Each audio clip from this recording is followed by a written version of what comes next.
Bom dia, meus amigos, bom dia, minhas amigas. Eu sou o Saulo Monteiro e está começando mais um episódio do nosso Café com o Espiritismo. E eu quero te perguntar, como você está hoje? Eu desejo sinceramente que muito bem. Mas olha, se não for possível hoje ficar bem, calma, viu? Faz parte do ciclo. Não fique mal por não estar bem. Hoje nós chegamos ao fim do livro O Problema do Ser e do Destino. Foram 6 meses debruçados semanalmente sobre essa importante obra do Espiritismo filosófico. Aliás, conforme deve ter ficado claro ao longo dos nossos áudios, falar em Espiritismo para mim é falar em filosofia. Eu estou certo de que a doutrina dos Espíritos é, antes de tudo, um campo do conhecimento humano e também uma filosofia de viver. Não se trata de religião no sentido comum do termo, mas de um conjunto de princípios que norteiam a nossa visão de mundo e que auxiliam no desenvolvimento de nossa espiritualidade ou de nossa espiritualização. E enxergando por esse matiz, foi que Leon Denis escreveu essa obra. E hoje, para encerrarmos, vamos então debruçarmos-nos como se fizéssemos uma revisão sobre o texto final do livro, em que ele faz uma listagem muito curta de princípios filosóficos e espiritualistas mais básicos, que nós concebemos como uma teoria da realidade. Primeiro princípio. O primeiro princípio do conhecimento, diz Leon Denis, é a ideia do ser, inteligência e vida. A ideia de ser se impõe. Eu existo. Esta afirmação é indiscutível. Não se pode duvidar da sua própria existência. Mas só esta ideia não pode bastar-se. Ela deve completar-se com a ideia de ação e de vida progressiva. Eu existo e quero ser cada vez mais e melhor. Aqui, meus irmãos e minhas irmãs, nós teríamos material já para um podcast inteiro, né? Você é. Nós não estamos, sabe? Nós somos. Percebe a diferença? As particularidades de uma vida, as características psicológicas desse momento encarnatório estão.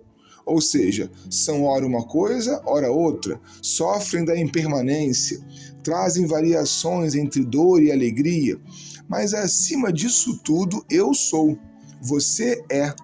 Antes da experiência de agora, já éramos e seremos para além dela. Esse princípio tem muitas consequências e talvez a mais importante delas seja a autonomia espiritual que nos é oferecida. Não estamos circunscritos nem localizados, somos seres universais e perambulamos por aí em busca de crescimento. Segundo princípio, o estudo do universo demonstra, antes de tudo, que uma ação superior, inteligente, soberana, governa o mundo. O caráter essencial desta ação, pelo próprio fato de ser perpétua, é a duração do tempo. Pela necessidade de ser absoluta, esta duração não poderia comportar limites, daí vem a eternidade. Denis está falando aqui que Deus se impõe. É isso que pensa o pensamento espírita. E não falamos do Deus das religiões, muitas vezes humanizado e um castigador dos comportamentos humanos. Não, é Deus enquanto motor universal, lá naquela perspectiva de Aristóteles, sabe? É necessário, a ideia de Deus é necessária à explicação da inteligência, que permeia o dia a dia, a natureza, a harmonia dos corpos, sejam os corpos físicos ou celestes. No micro e no macrocosmo, é necessária a ideia de um relojoeiro que esteja por detrás do relógio perfeito que são os mundos, pela imagem de Allan Kardec. A ideia espírita de Deus, portanto, não é revelatória, não é religiosa, mas filosófica. Há a necessidade da ideia de Deus.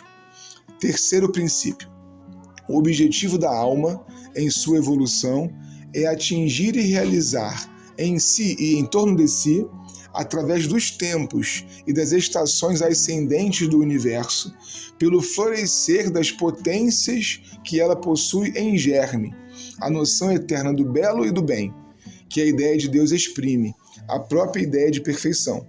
Juntando então o ser que somos, lá do primeiro princípio, com a ideia de um Deus que nos cria para crescer, chegamos a essa conclusão final de Denis. A nossa meta, o nosso alvo é o desenvolvimento do bem eterno, das virtudes sem fim, da beleza espiritual. O progresso possui então uma ética, mas também uma estética.